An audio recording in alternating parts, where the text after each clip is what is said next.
I am Jeannie, 32 years old, and a financial advisor in Boston. For 6 years, I saved every extra penny for my dream of owning property. When I finally bought a duplex last spring, I decided to keep it quiet from my family. That decision turned out to be wiser than I knew. One Sunday dinner, I overheard my parents planning for my brother Kevin and his entire family to move into my new place rent-free without even asking me. Before I tell you how this all unfolded, take a second to let me know where you are watching from. And subscribe if you want more stories about standing up for yourself when family takes advantage. Growing up in my family, there was always an unspoken rule that I was expected to help others, especially family. My parents, Martha and Frank, raised us with the value that family comes first, but somehow that burden seemed to fall more heavily on my shoulders than on my older brother Kevin. I love my family deeply, but over the years, a pattern developed that I was only beginning to recognize. Kevin, now 36, had always been the charming one, quick with jokes and stories. He was also notoriously bad with money. By 25, he had racked up credit card debt, buying a motorcycle, and taking expensive vacations. By 30, he had borrowed money from our parents for a business venture that failed within 6 months. Each time the family rallied around him, offering financial support and emotional comfort.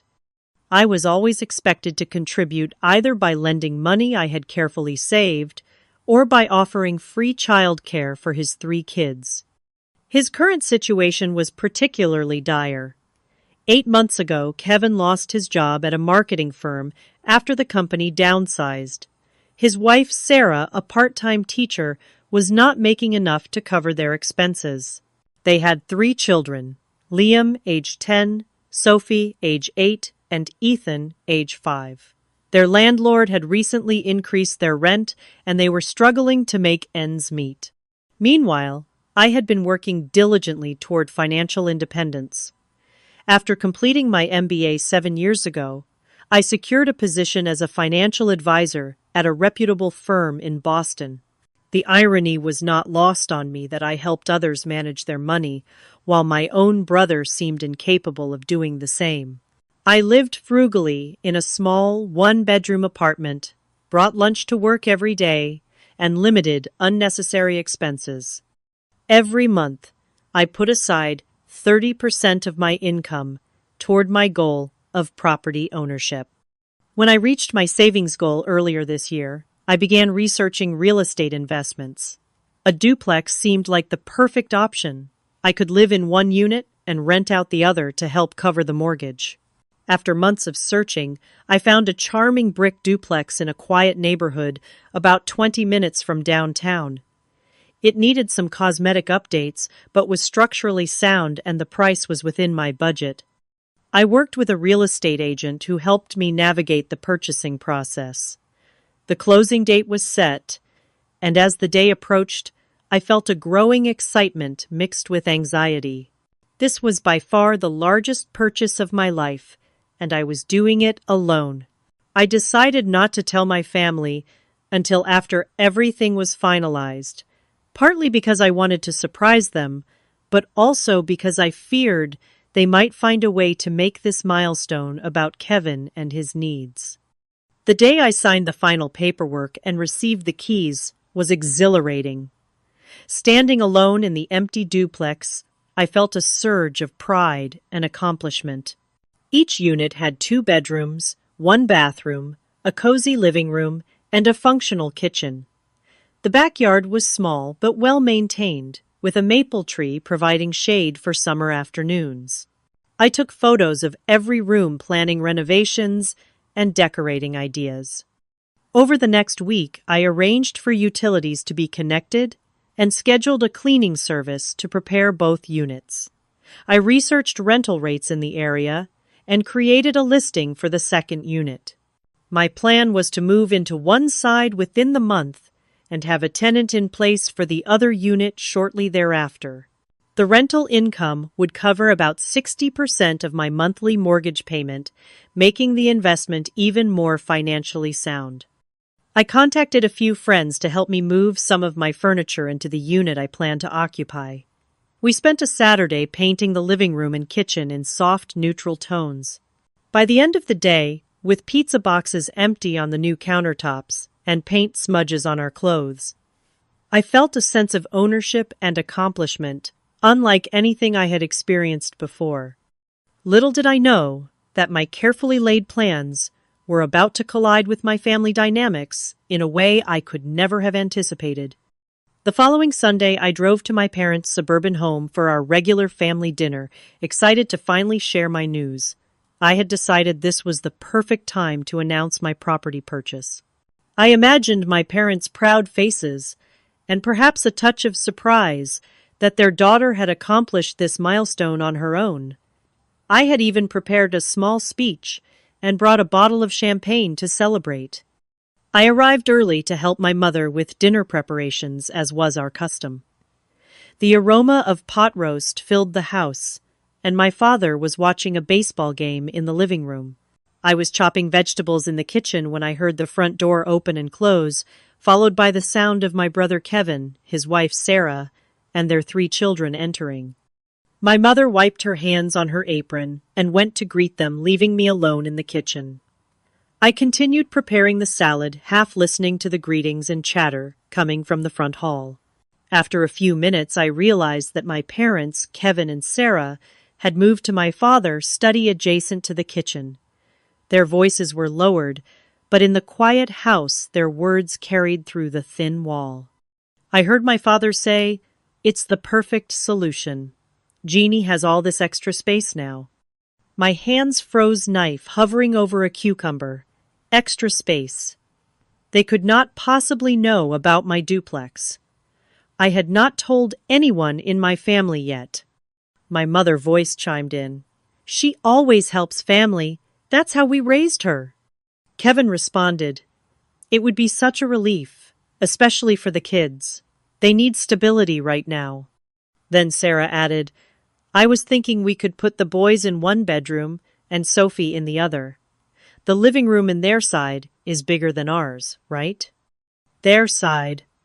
My heart began to race as I pieced together what was happening. Somehow they knew about my duplex, and they had already made plans for Kevin family to move in without even consulting me. I remained frozen in place, straining to hear more of their conversation. "Frank, do you think she'll want us to help her move her things to make room?" my mother asked. "No need," Martha Kevin replied, instead of my father. "She hardly has any furniture in that apartment of hers. Always saving money instead of living a little." I heard Sarah's laugh, followed by, "Well, help her decorate. I have so many ideas for making that place feel like a real home." My cheeks burned with a mixture of anger and disbelief. Not only had they discovered my purchase, but they had already decided that Kevin family would be moving into the second unit without even asking me. And from the sounds of it, they expected them to live there rent-free.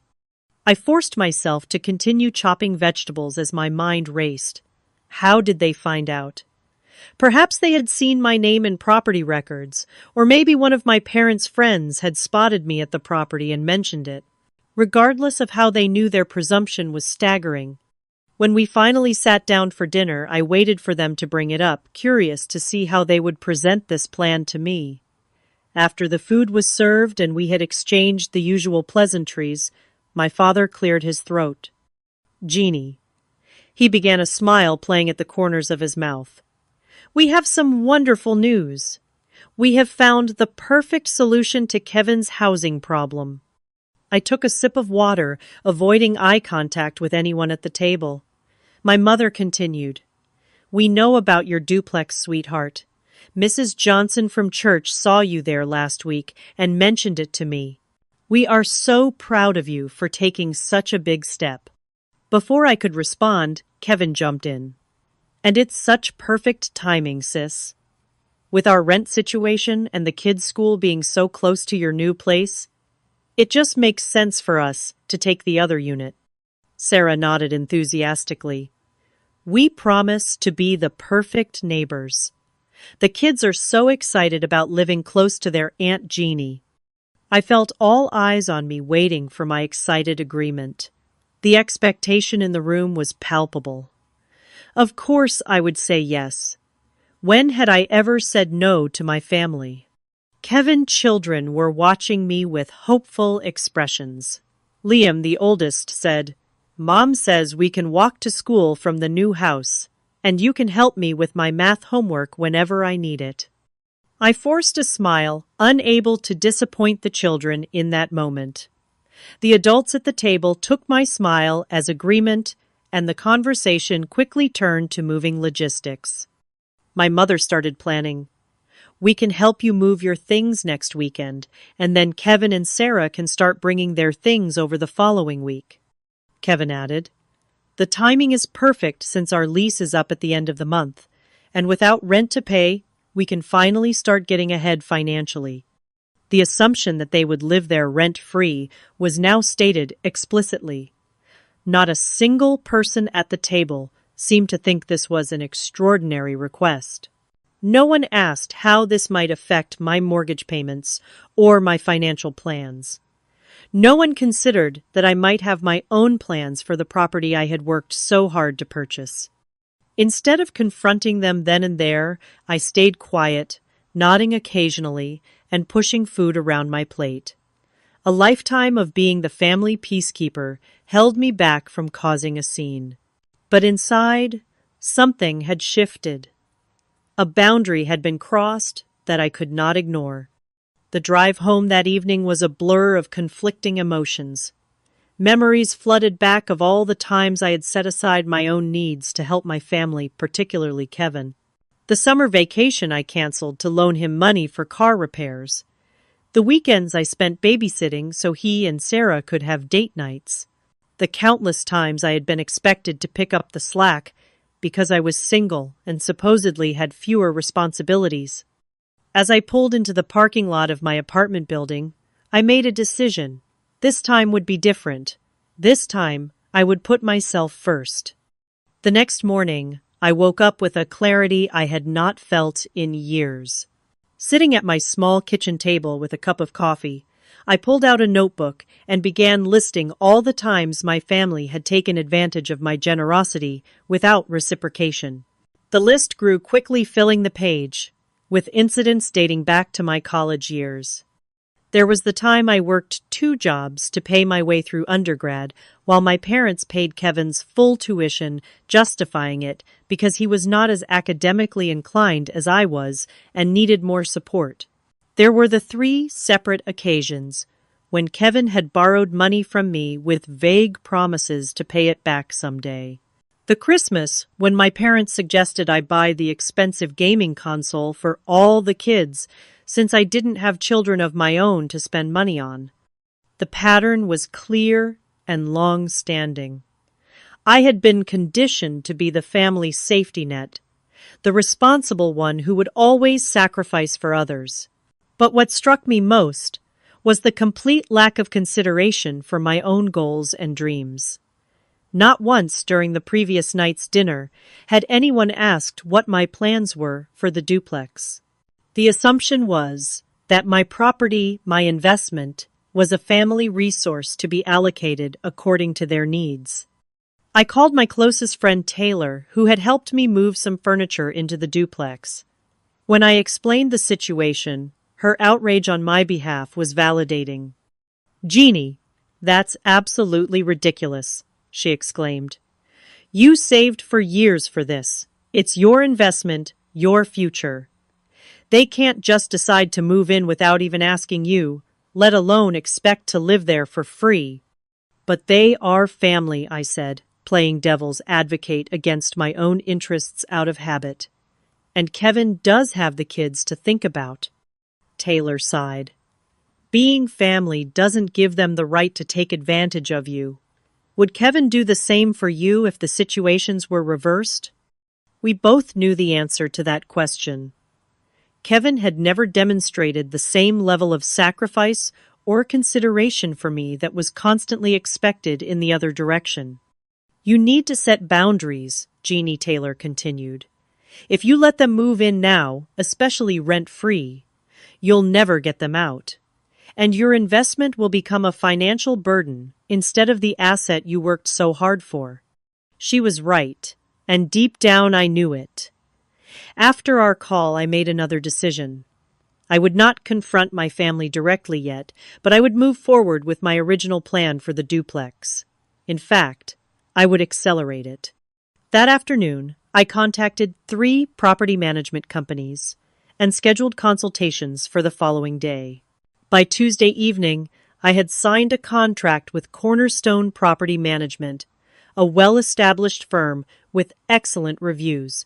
The manager, David, assured me they could find qualified tenants quickly, especially given the desirable location of my duplex. I decided to rent out both units rather than live in one myself. This would maximize my rental income and create a clean break from the family expectations. I could find a small apartment closer to my office, reducing my commute time and creating more separation between my personal and family life. By Friday, Cornerstone had already lined up several potential tenants for viewings.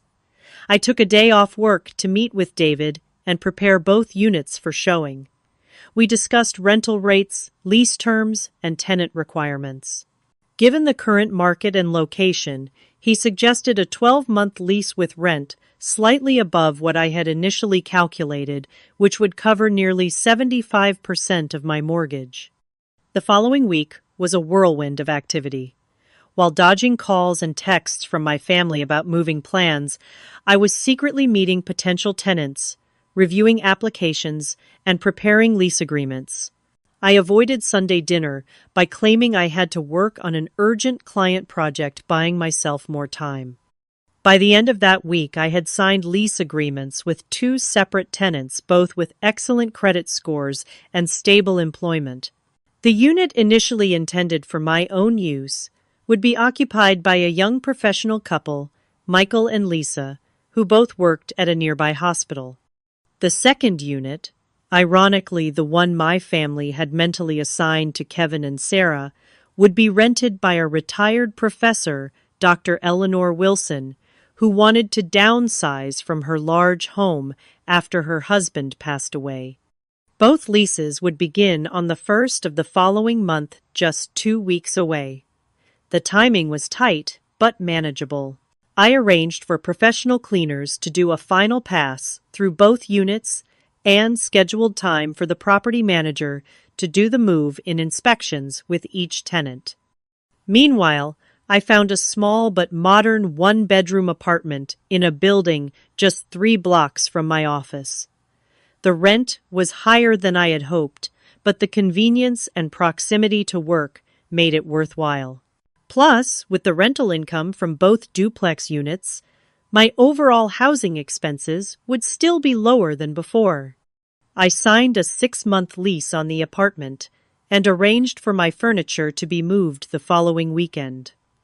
I told only Taylor and 2 other close friends about my new address, swearing them to secrecy. I would tell my family eventually, of course, but not until after both duplex units were occupied, and it was too late for them to change my plans. The guilt was considerable, especially when Kevin called to ask if I needed help packing up my apartment. I gave vague responses about not being ready yet and having everything under control. When my mother texted about coming over to measure for curtains in what would be Kevin's side, I replied that I was still dealing with paperwork and would let them know when the time was right.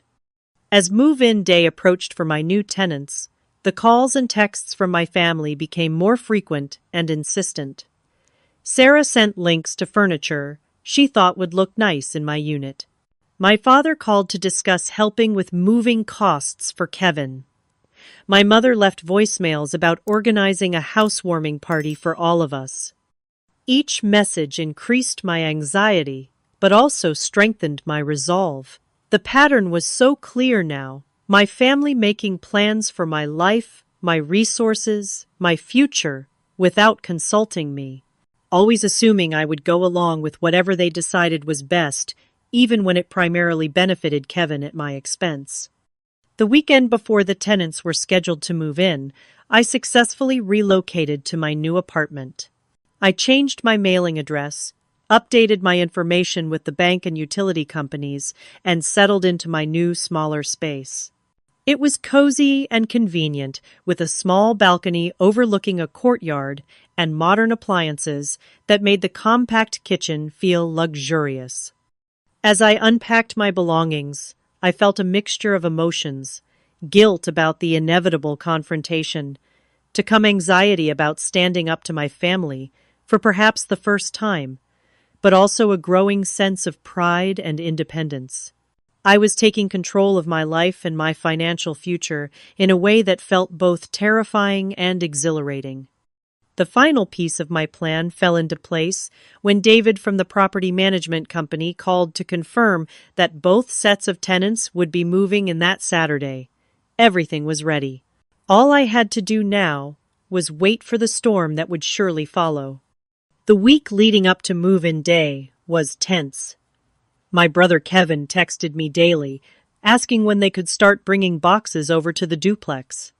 "Hey sis, can we drop off some of the kids' stuff this weekend? Sarah has already packed up their rooms," he wrote on Monday. I replied several hours later, "Still finalizing some things with the property. We'll let you know soon." On Tuesday, my mother called while I was at work. I let it go to voicemail and listened to her message during my lunch break. "Jeannie, sweetheart, I picked up some lovely curtains for your living room. They were on sale at Macy's. I thought we could hang them this weekend when we help you get settled. Call me back when you can." I texted a brief response. "Thanks, Mom, but I'm still sorting things out. Might need to postpone a bit." By Wednesday, my father had joined the campaign. His text was more direct. "Kevin needs to give notice to his landlord by Friday. When can they start moving their things to your place?" This required a more substantial response, so I called him after work, careful to keep my tone casual. "Dad, I understand Kevin is anxious to get moving, but there are still some repairs and paperwork I need to take care of before anyone can move in. He'll have a better timeline next week." His frustration was evident. "Jeannie, they need to make decisions now. Their landlord is already showing their apartment to new tenants. We can't leave them without a place to live." "I understand, Dad," I replied, keeping my voice steady. "But I need to make sure everything is properly set up first. He'll figure it out and let everyone know soon."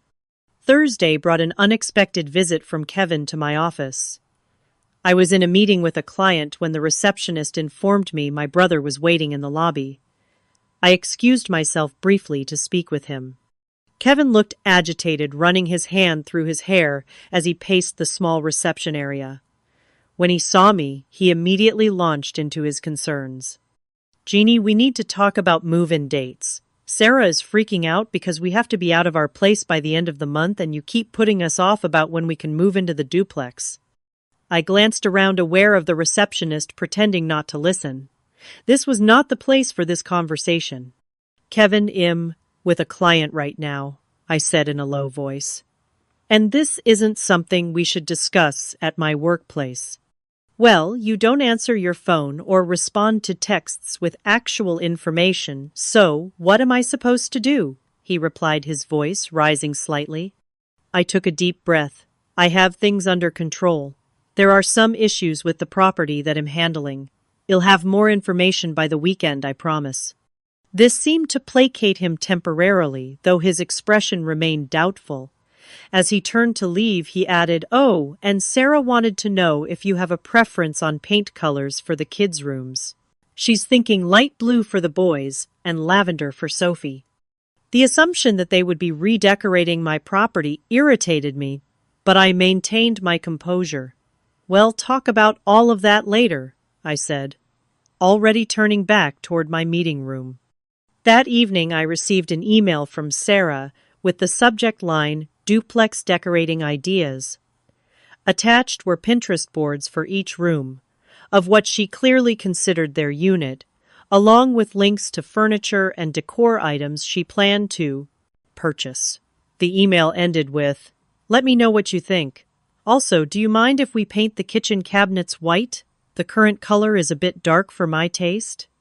I closed the email without responding, my resolve strengthening with each presumptuous communication. Friday brought the most difficult interaction yet. My mother called just as I was leaving work. "Jeannie, your father and I want to come over tomorrow morning to help you set up your place. Then we can get Kevin's side ready too. They need to start moving in this weekend." The urgency in her voice made it clear they had reached the limit of their patience with my delays. I knew I could not put them off any longer without revealing my plan. "Mom, I have some errands to run tomorrow morning," I said carefully. "How about we talk about this on Sunday at dinner?" There was a pause before she responded.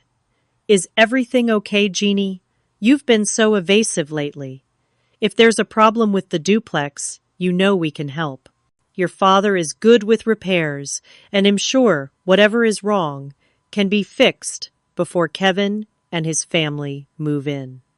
The concern in her voice was genuine, making what I was doing feel even more deceptive. But I reminded myself of the years of one-sided expectations and held firm. "Everything is fine, Mom. I'll explain everything on Sunday, I promise."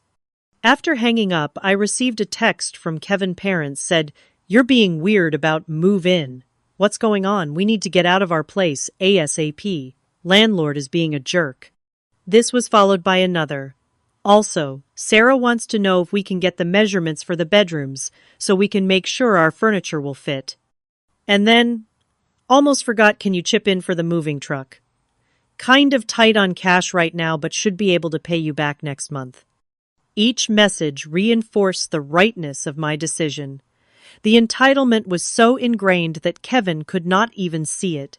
He simply expected me to accommodate his needs, finance his move, and rearrange my life to solve his problems, all without question or complaint. Saturday morning, the day my tenants were scheduled to move in, I woke early with a knot of anxiety in my stomach. I had arranged to meet David at the duplex at 9 o'clock to oversee the move-in process and provide keys to both sets of tenants.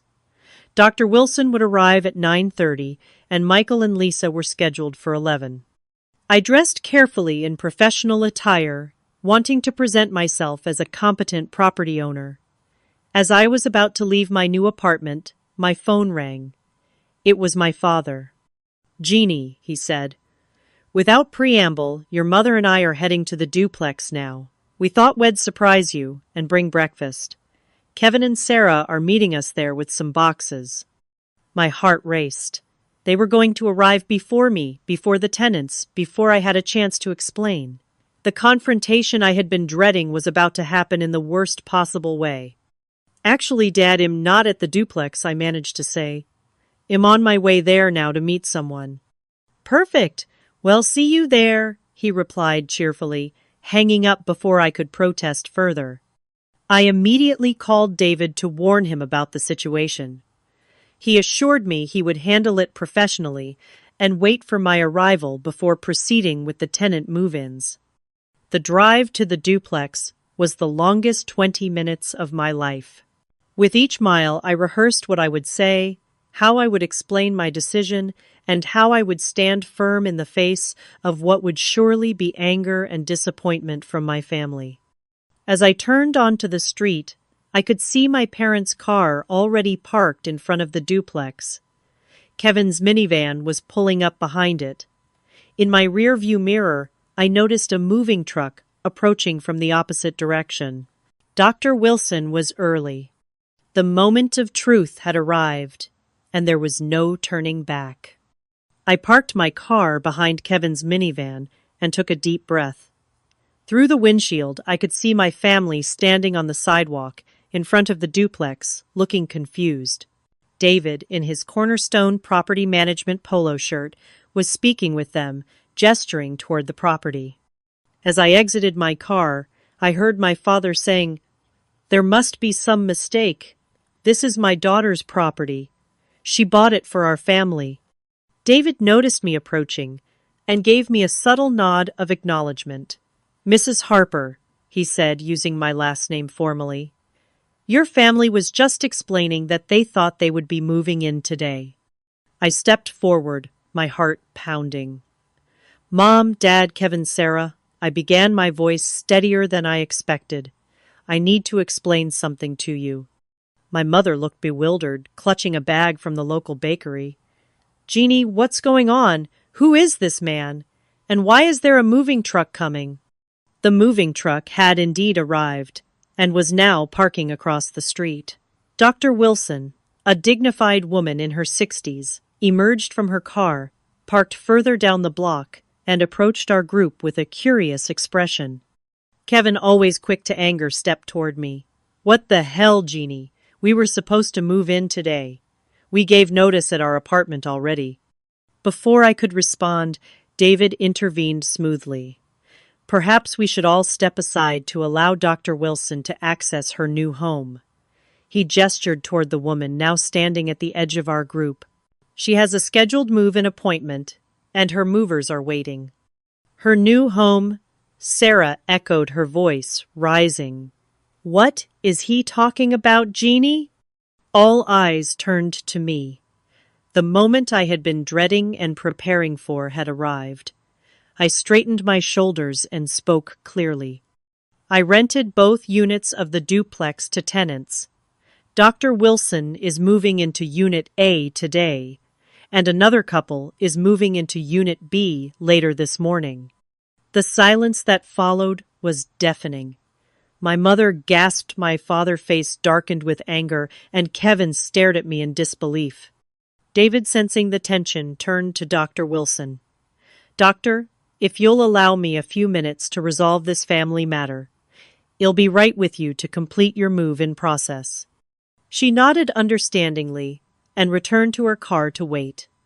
You did what my father finally asked, his voice dangerously quiet. I rented both units, I repeated.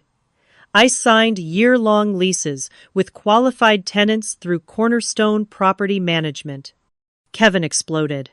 Are you fucking kidding me? We have nowhere to live, Jeannie. We gave notice. Where are we supposed to go in 2 weeks? Sarah started to cry, turning away from the group and pulling out her phone, presumably to text someone about this development. My mother stepped forward and placed her hand on my arm. Sweetheart, there must be some misunderstanding. We discussed this. Kevin and his family need that second unit. You know their situation. I gently removed her hand.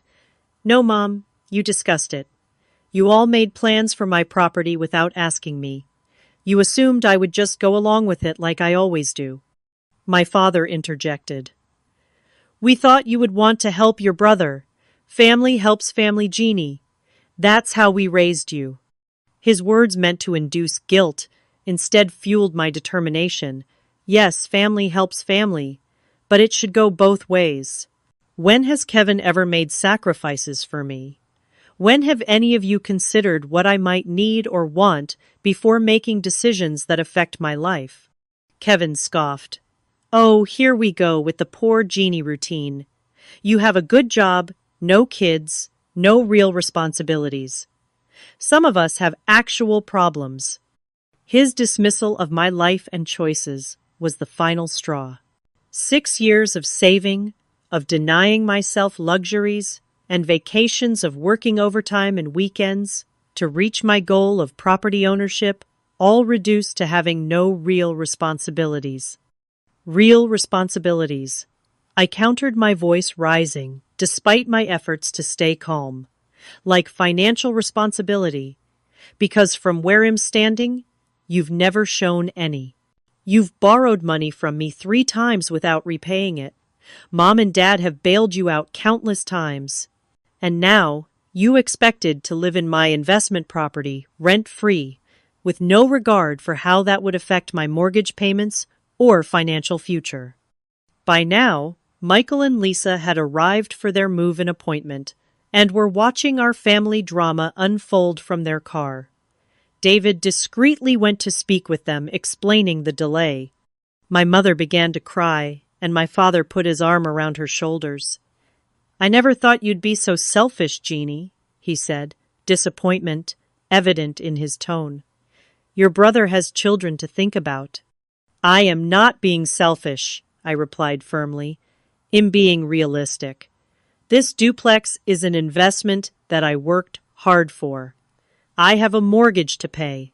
If Kevin and his family lived there rent-free, it'd be the one covering the entire cost. How is that fair?" Sarah rejoined the conversation, her expression hard. "We would have helped with utilities at least, and Kevin is looking for work. Once he finds something, we could have contributed." I shook my head. "That's not enough. And based on past experience, I don't believe it would have happened anyway. How long before 1 month turned into 6 and 6 into a year?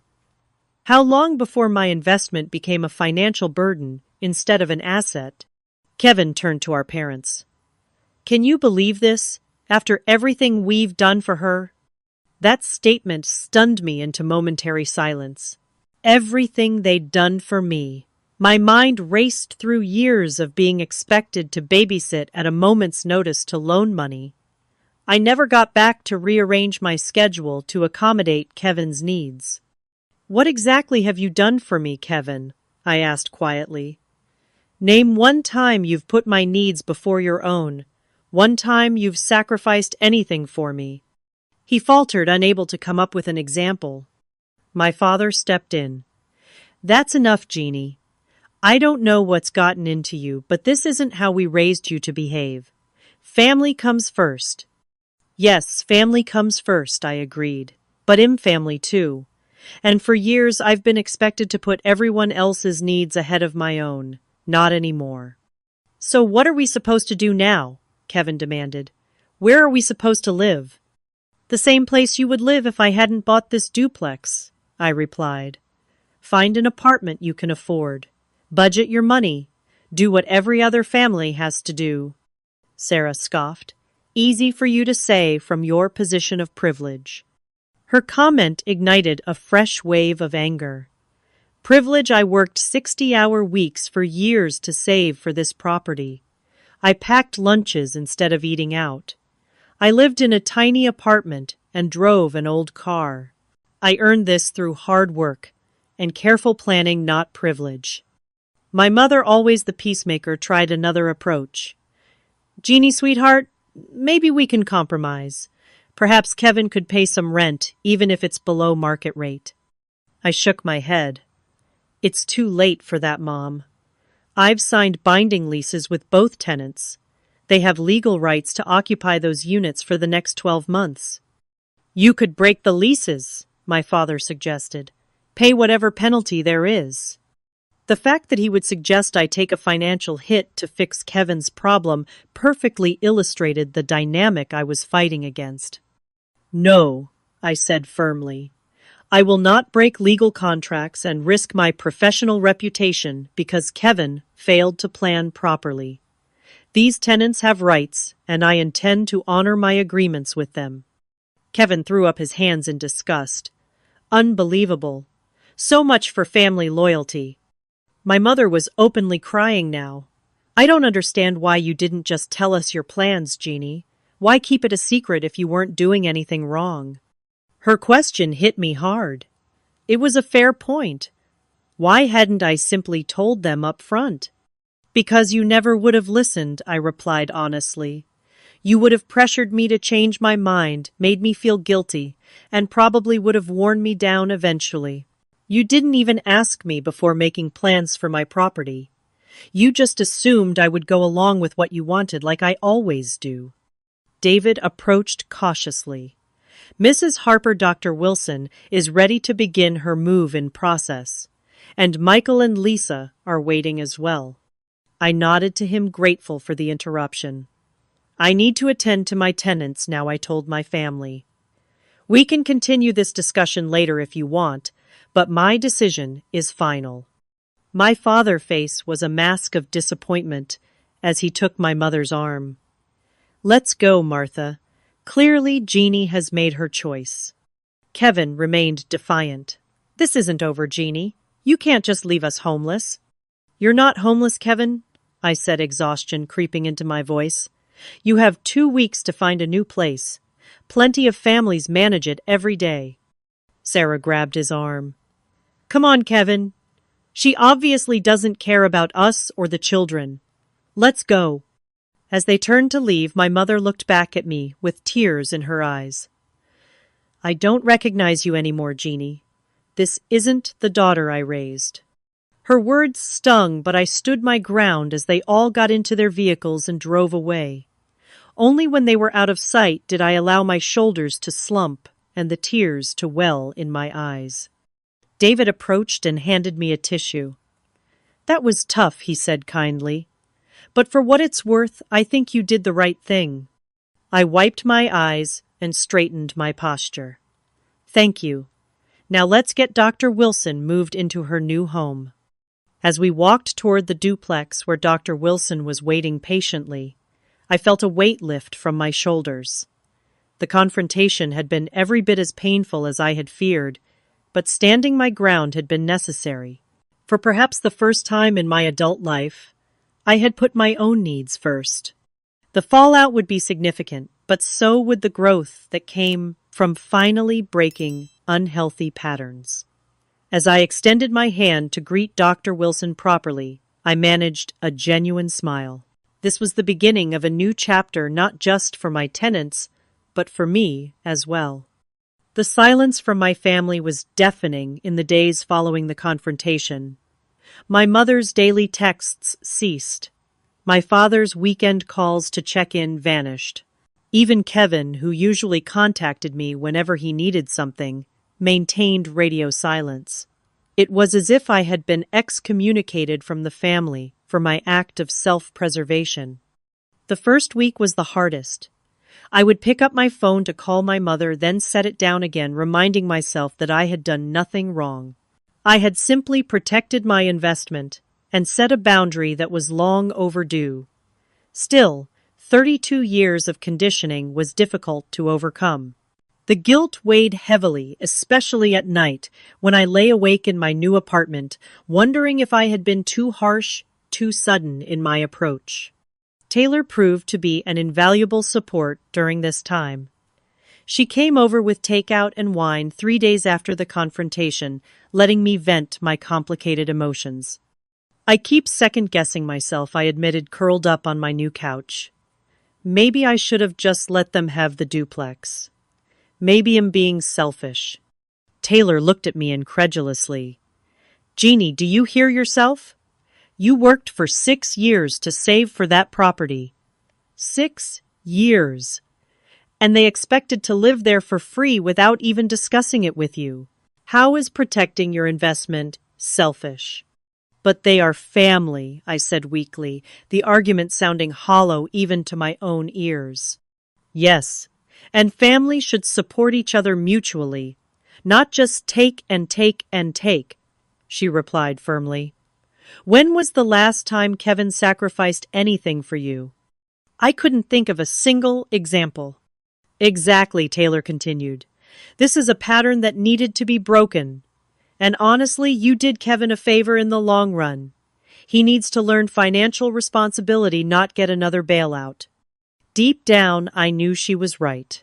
My brother had never faced the consequences of his financial decisions because someone had always been there to rescue him, usually me or our parents.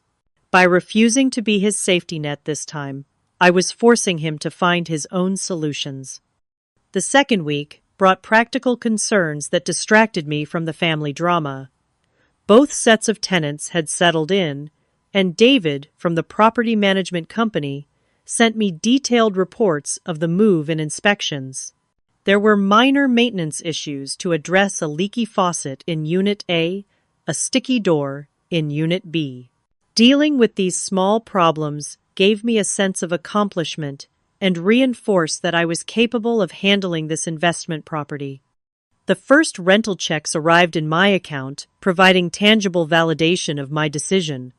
Seeing those deposits, knowing they would cover the majority of my mortgage payment, brought a profound sense of satisfaction. This was what I had worked toward all those years of saving and sacrificing.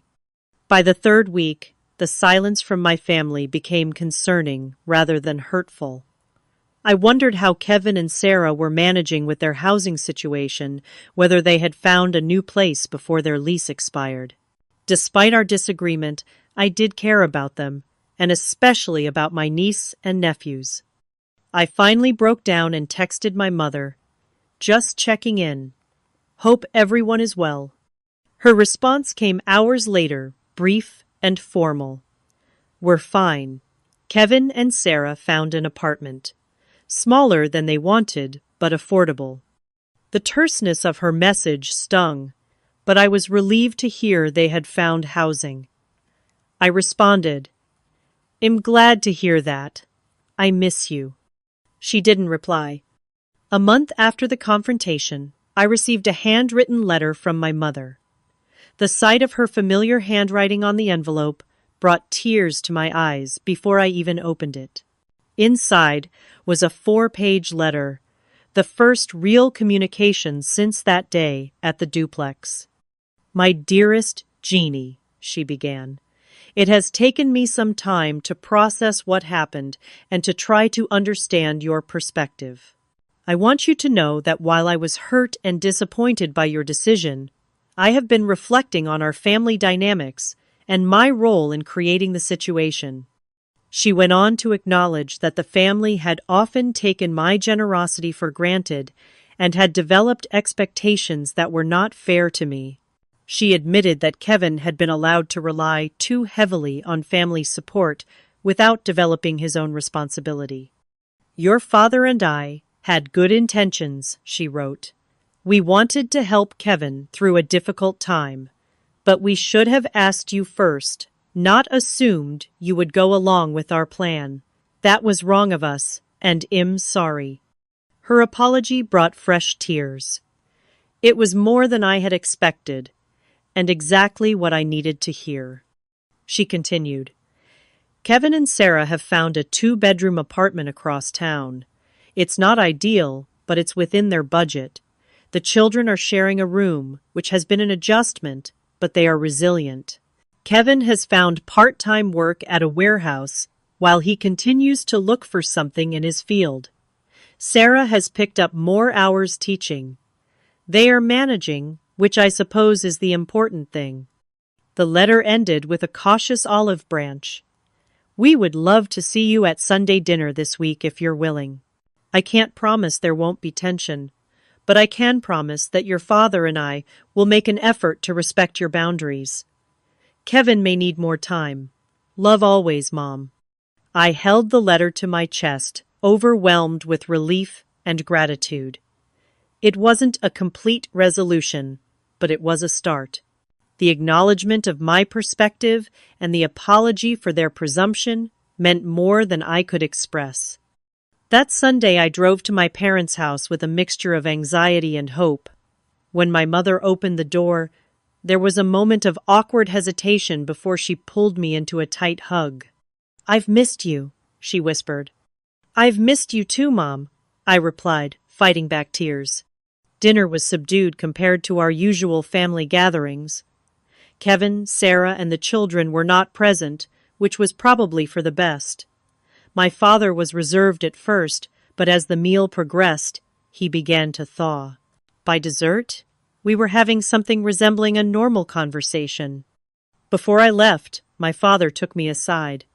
"It was wrong of us to make plans for your property without consulting you," he admitted gruffly. "You worked hard for that duplex. It's yours to do with as you choose." Coming from my father, this acknowledgement was significant. He had never been one to admit mistakes easily. "Thank you, Dad," I said, giving him a hug. "That means a lot to me."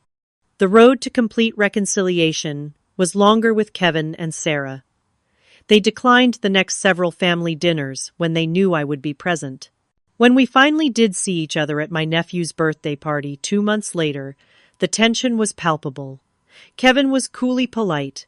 Sarah barely acknowledged me, but at least they were civil. The children thankfully were unchanged in their affection for their aunt. Sophie threw her arms around me when I arrived, and Liam eagerly showed me his science project. Even little Ethan wanted to sit on my lap during cake, a normalcy that helped ease the strained atmosphere. As months passed, family dynamics slowly shifted. My parents began to treat me with a new respect, consulting me about decisions rather than informing me after the fact. They stopped automatically volunteering my time and resources for family needs. It was a subtle but profound change that validated my decision to stand up for myself. Kevin and Sarah remained distant, but there were small signs of progress. Kevin sent me a text when he secured a full-time position at a local company, a small olive branch that I gratefully acknowledged with congratulations. Sarah included me in a group text about school fundraisers, a minor inclusion that nonetheless indicated a thawing of relations. Most surprisingly, my brother seemed to be developing a sense of financial responsibility that had previously been absent. According to my mother, he and Sarah had created a budget and were sticking to it. They had even started a small savings account, a first in their married life. As Thanksgiving approached, I found myself both anticipating and dreading the holiday. It would be the first major family gathering since the Duplex incident, as I had come to think of it. When my mother called to confirm I would be attending, she mentioned casually that Kevin and Sarah would be there with the kids. "They're doing better now," she added. "Kevin especially. I think this whole experience has been a wake-up call for him." When the day arrived, I brought a bottle of wine and my signature pumpkin pie armor of sorts for the potentially uncomfortable reunion. To my surprise, Kevin greeted me at the door, offering a tentative smile. "Hey, Jeannie," he said. "Good to see you." "Good to see you too," I replied, meaning it despite my nervousness. The day was not without its awkward moments, but overall it was more pleasant than I had dared hope. During a quiet moment in the kitchen, Kevin approached me as I was refilling my water glass. "I want to apologize," he said, clearly uncomfortable but determined. "What we tried to do with your duplex wasn't right. We shouldn't have expected you to house us for free." His apology, though belated, was sincere. I could see it cost him something to admit he was wrong. "Thank you, Kevin," I said. "That means a lot to me." He nodded, then added, "The apartment we found turned out to be okay. It's teaching us to live within our means, which I guess was overdue." It was perhaps the most self-aware statement I had ever heard from my brother. I smiled. "I'm glad things are working out." "And I started a savings account," he continued, a hint of pride in his voice. "Not much in it yet, but it's a start." "That's great, Kevin," I said warmly. "Really great." As I drove home that evening, I reflected on the journey of the past 6 months. The confrontation at the duplex had been painful and disruptive, but it had also been necessary. By standing up for myself, I had not only protected my financial investment, but had also catalyzed important changes in my family dynamics. My relationship with my parents was stronger and more balanced than before. Kevin was taking steps toward financial responsibility, and I had grown in confidence and self-respect, learning that setting boundaries, while difficult, was essential for healthy relationships.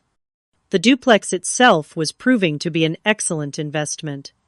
Both tenants were reliable and respectful of the property. The rental income covered most of my mortgage, allowing me to build equity while also saving for future investments. Dr. Wilson had even sent me a holiday card, thanking me for providing such a lovely home for her new chapter in life. As I unlocked the door to my apartment, I felt a profound sense of peace. The path had not been easy, but it had led to growth for all of us. And perhaps most importantly, I had learned to value my own needs and goals as much as I valued those of my family. 6 months after the confrontation at the duplex, my life had settled into a new normal that would have been unimaginable a year earlier. My one-bedroom apartment near my office had become a true home, decorated with intention rather than leftovers and hand-me-downs. The shorter commute gave me an extra hour each day, which I used for morning yoga and reading small luxuries I had denied myself during my years of aggressive saving. The property management company sent monthly reports on the duplex, along with the rental deposits that reliably appeared in my account. Both tenants had renewed their leases for a second year, a validation of both my investment choice and my property management decisions. Dr. Wilson had planted flowers in the small garden behind her unit, while Michael and Lisa had repainted their living room with my permission improvements that only enhanced the property value. My relationship with my parents had evolved into something more balanced and mature. The weekly Sunday dinners resumed, but with a difference. I was now treated as an equal adult with valid perspectives and boundaries, not just as the reliable daughter who would always accommodate others' needs. My father had even asked my advice about his retirement investments, a significant shift in how he viewed my financial acumen. The most surprising change, however, was in my relationship with Kevin. Our childhood roles had been so firmly established. He was the charming, needy one who required support, and I was the responsible, capable one who provided it. The duplex incident had shattered that dynamic, forcing us to establish a new way of relating to each other. Kevin had maintained the full-time job he found after the confrontation, showing a commitment to stability that had previously been lacking. He and Sarah had downsized their lifestyle to match their income, a concept that seemed to be finally taking root. Most significantly, Kevin had started repaying the money he had borrowed from me over the years, sending small but regular payments each month without prompting. On a warm Saturday in June, exactly 1 year after the confrontation at the duplex, Kevin invited me to meet him for coffee.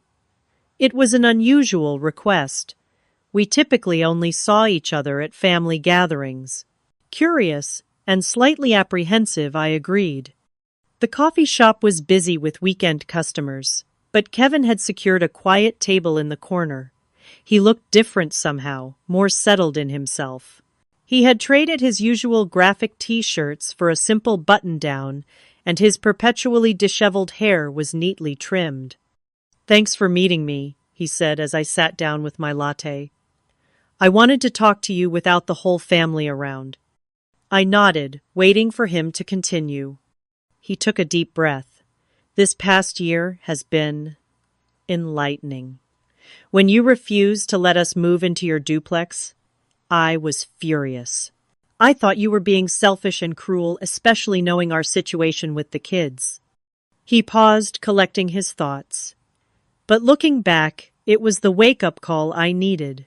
Sarah and I had been living beyond our means for years, always expecting someone, usually you or mom and dad, to bail us out when things got tough.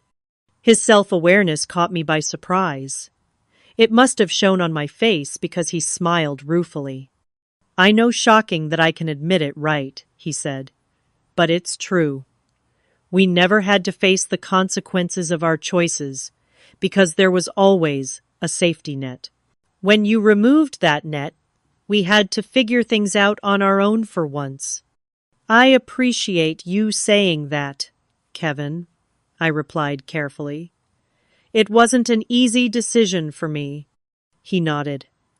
"I get that now. And I want you to know that things are actually better for us. The apartment isn't as nice as your duplex would have been, but it's ours, and we pay for it ourselves. The kids are doing fine with sharing rooms. And Sarah and I finally had to sit down and make a real budget, something we should have done years ago." He reached into his pocket and pulled out an envelope, sliding it across the table to me. I opened it to find a check for $1,000, a substantial portion of what he still owed me. "It's not everything," he acknowledged, "but it's a start. I plan to pay back every cent." The check represented more than money. It was tangible evidence of his growth and our changing relationship, I felt a lump form in my throat. "Thank you," I said simply. "No thank you," he replied, surprising me again. "For not enabling me anymore. For forcing me to grow up even though I fought it every step of the way." We talked for nearly 2 hours that afternoon, having perhaps the most honest conversation of our adult lives. Kevin shared his struggles with financial responsibility, admitting that he had always envied my discipline while simultaneously resenting it. I confessed my frustration at being taken for granted, and my guilt at finally standing up for myself. By the time we parted, something fundamental had shifted between us. We were no longer locked in the roles of responsible sister and irresponsible brother. We were simply two adults with different strengths and weaknesses, finding a new way to be family without the unhealthy patterns of the past. The lessons I learned through the Duplex experience extended beyond family dynamics. I had discovered a confidence in my financial decisions that translated to other areas of my life. At work, I began speaking up more in meetings and taking on leadership roles in projects. I negotiated a promotion and salary increase, advocating for myself with an assurance I had previously reserved for advocating for others.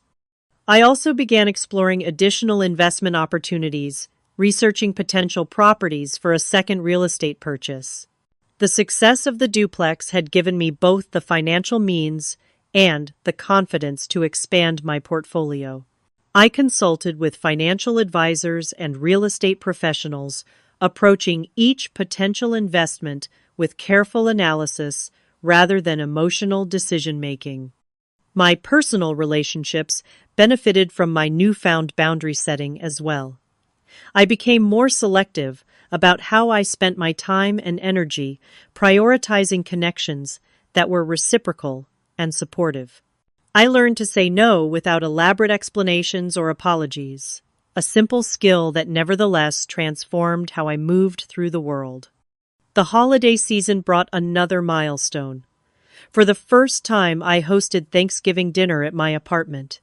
It was a tight fit, but everyone made it work, including Kevin, Sarah, and the children. My mother brought her traditional stuffing, and my father carved the turkey I had nervously prepared following her recipe.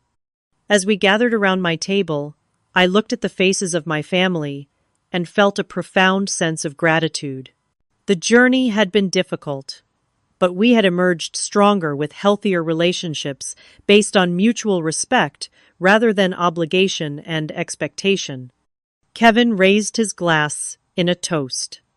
"To Jeannie," he said, "for teaching us all that true family support means helping each other grow, not enabling bad habits, and for making one hell of a turkey for her first Thanksgiving." Everyone laughed and clinked glasses. My mother reached over to squeeze my hand, her eyes communicating what words could not pride love and a deep appreciation for the woman I had become. The Duplex that had caused so much conflict had ultimately been the catalyst for positive change in all our lives. By standing firm in my decision, I had not only secured my financial future, but had also helped my family evolve into healthier versions of themselves. The short-term pain had led to long-term growth that none of us could have anticipated. As I reflect on this journey, the lesson that resonates most deeply is this: setting boundaries is not selfish. It's necessary for healthy relationships. By finally valuing my own needs and goals as much as those of my family, I created space for all of us to grow. The old saying that you can't pour from an empty cup proved profoundly true. By taking care of my own financial and emotional well-being, I became more, not less, able to support my family in meaningful ways. The Duplex stands as a physical reminder of this transformation. What began as a simple investment property became the turning point in our family story, the moment when old patterns were broken and new, healthier ones began to form. And for that unexpected gift, I am eternally grateful.